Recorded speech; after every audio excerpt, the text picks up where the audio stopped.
Опозицијските советници повторно побараа информација за тоа во каква состојба се наоѓа офицерскиот дом во Битола.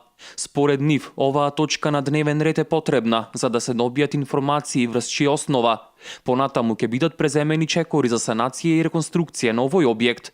На 17 февруари на Комисијата за спомен обележја беше разгледан извештајот за активностите за офицерски дом, изготвен од службите на општината. Во овој извештај од општина Битола стои дека стручен тим на Завод и музеј изврши увид во објектот, при што било констатирано дека јасно се гледа дека постои јасно одвојување на носечката конструкција на лустерот од таванот и можност за негово паѓање.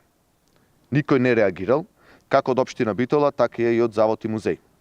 За ова постојат и фотографии направени од страна на музеот, доставени до општина Битола. Точката не била ставена на дневен ред, бидејќи барањето е поставено како советничко прашање, додека за да биде ставена точка, потребни се материјали, истакна председателката на Советот Силвана Ангелевска. Неговото барање во рангот на советничко прашање, кое што секој советник има право да го постави до градоначалникот, доколку тој е присутен, или ако не е присутен, преку мене го испраќам до градоначалникот. Значи јас преку архива го доставив тоа барање и администрацијата во рок од 15 дена одговара на тоа барање.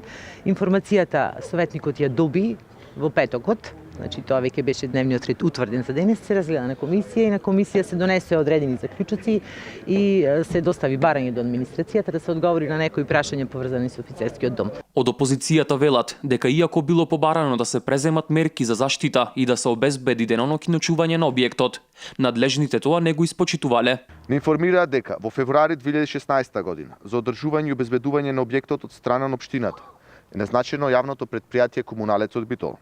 Според информациите од раководителот од координаторот на проектот, оваа одлука е се уште важечка. А со тоа и денес за одржување и обезбедување на објектот е одговорно јавното претпријатие Комуналец. Затоа, за состојбата во која се наоѓа денес офицерски, за сите оштетувања од февруари 2016 година до денес, вклучително и кристалниот лустер во рамките на законот, ќе побараме од одговорност од одговорните лица кои не ја исполнија својата основна работа задача. Во изминатите неколку години се менуваше собственоста на објектот на офицерскиот дом. Најпрво тој беше во користење од страна на општината, па во собственост на државните органи, за сега повторно да биде вратен во собственост на општината. Оттаму велат дека се преземаат мерки и е најавена реконструкција на офицерскиот дом. Ќе преземеме одредени мерки за да се зачува во смисла од аспект на обезбедување тој објект кој сите сме емотивно врзани во Битола.